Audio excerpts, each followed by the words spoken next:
If you work in tech today, you've probably felt it. The excitement is gone.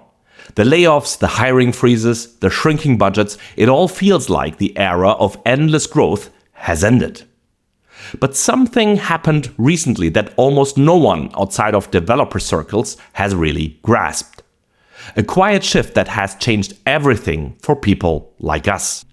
At OpenAI's Dev Day on October 6, 2025, they showed a single demo that rewired my brain. It wasn't about code or another abstract vision of the future. It was about real-time decision intelligence, a simple dashboard showing ice cream sales, reacting instantly to demand and location. What made it revolutionary wasn't the ice cream. It was what it proved, that AI could not only analyze reality as it happens, but recommend what to do next, all inside a working app. That was the moment AI stopped being a concept. It became actionable.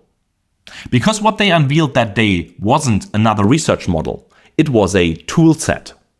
Custom GPTs, persistent memory, and a stable API stack that finally allow anyone, not just engineers, to connect reasoning directly into their workflows. For the first time, intelligent systems could actually be built inside ordinary companies. That was my aha moment. If AI can optimize ice cream sales in real time, then every revenue system in every SaaS company can do the same. Marketing, sales, growth, all of it. And if you understand how to build those systems, you won't just survive in this new era, you will thrive. Because this isn't the end of opportunity in tech, it's the beginning of a new one. A shift from operating within systems to designing systems that learn. So in this video, I'm going to show you exactly how this looks in practice, how you can take something as ordinary as a spreadsheet of leads and turn it into an intelligent feedback loop. A living system that learns from reality in real time. Because the next phase of growth for companies and for people won't come from bigger teams or bigger budgets. It will come from systems that learn. When I decided to build this proof of concept, I wanted something everyone in SaaS could understand. A process that sits right in the middle of every marketing and sales organization. So I asked ChatGPT, what's a workflow every company runs, one that's important but painful? It answered lead scoring. If you're not in marketing, here's what that means.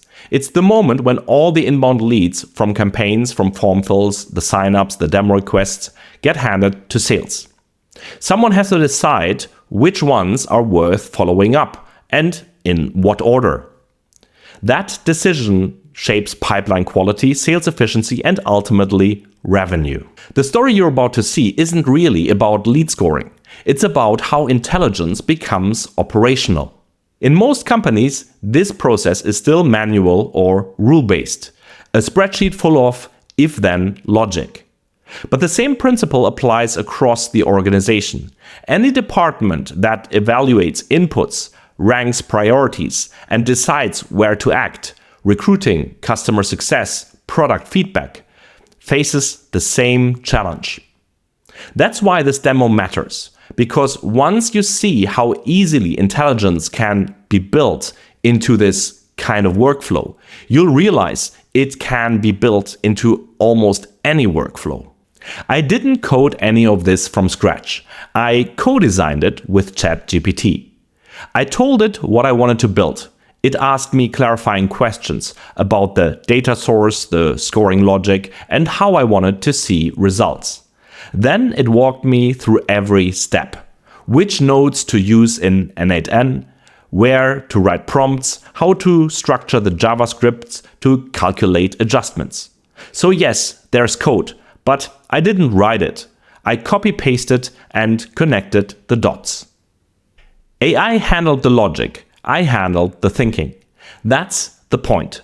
This isn't about technical skills anymore. It's about system literacy, understanding how data flows and where intelligence should live. Start with a simple spreadsheet. A list of leads, name, job title, country, company size, and a short form note. It could just as well sit inside HubSpot or Salesforce. For now, it's a Google Sheet. From there, we trigger a workflow in N8N, a chain of blocks that reads each row, sends it to ChatGPT, and appends the output.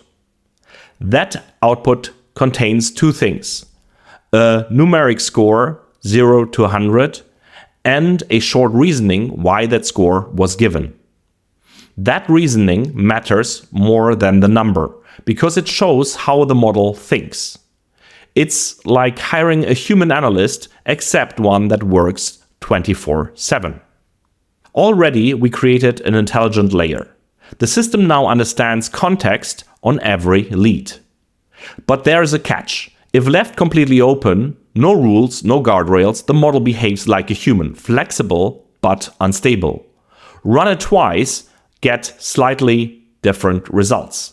So the next step is to add structure. From job titles, we classify seniority: director, VP, CXO, junior. From company size, we could also segment by scale: SMB, mid-market, enterprise. From country, we could derive regions. This context doesn't just organize data, it anchors intelligence. Now, when the model sees a new lead, it can reason within parameters. It's not guessing, it's interpreting. That distinction between open-ended and contextual reasoning is how AI shifts from a toy to a tool. And once you see that, you realize this pattern applies to almost any workflow: recruiting, forecasting, customer success. Anywhere feedback exists, intelligence can live. In the real world, leads don't just exist, they convert or they don't. So what happens if we feed that outcome back into the system? We add one more column: converted, yes or no. Then we rerun the workflow. This time, instead of generating a brand new score, the system looks at past conversions to adjust the old ones. A lead from Germany that didn't convert might still get a higher score, if Germany as a region converts at 94%. A lead from the US might get downscored, if that region's overall conversion is only 18%. Every score now carries a memory. The system learns not from rules, but from results. You're watching a live example of real-time revenue intelligence built in an afternoon, with no engineering team. Behind the scenes, a few lines of JavaScript do the math. They compare each segment's performance to the overall average, apply weighted data, and cap the adjustment so the system doesn't overreact. And again, ChatGPT wrote this code. I just told it what I wanted the system to do. What used to take a team of data engineers and analysts now takes a few hours of structured thinking and AI collaboration. Each lead now shows its original score, the conversion outcome, the delta, the adjusted score, and a written explanation. Laura Becker from Germany didn't convert, but since her segment's conversion rate is 94%, her score increased by 5 points. Elena Torres from the US did convert, but her segment's conversion rate is only 18%, so her adjusted score drops by 8 points. It's no longer about whether an individual converted. It's about the patterns across reality. The system starts to see, and when systems see, people can think better. Here is where the value multiplies. Once your system understands which segments convert best, you can connect it to your lead source data. Every time a new lead arrives, the workflow can predict its likelihood to convert based on everything that has come before. Now imagine you're running multiple campaigns: LinkedIn, Google Ads, events, partnerships. As the scores update in real time, you can see which scores are producing high quality leads right now, not next quarter. That means you can shift budget, pause underperforming channels, or double down on high yield ones dynamically within hours. This is where a simple scoring model turns into a decision engine, predictive analytics made practical. An early version of autonomous demand generation. Operate like that, and you don't just react to the market, you anticipate it. Lower CAC, higher revenue per lead. An organization that learns while it runs. For operators, this is the lifeline. The fear around AI is that it replaces roles. What it really replaces is repetition. If your value is in execution, you'll feel the squeeze. If your value is designing how systems think, you'll thrive. Because building flows like this isn't a technical skill. It's a way of seeing. You're architecting how intelligence moves through a company. And anyone who can do that will always be employable, always valuable, always in demand. You don't need to be a coder. You need to think with the machine. What I've shown you today is simple, but it represents a new category of work. We're moving from workflows that humans manage to infrastructures that manage themselves, with humans guiding the direction. Every team that operationalizes AI will multiply its leverage. Every individual who designs systems like this will multiply their impact. This is the real meaning of intelligent growth. No headcount, no hacks, learning loops.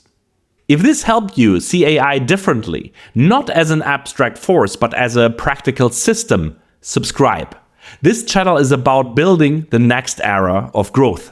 One that's intelligent by design. Because the future isn't human or AI. It's human and systems learning together in real time.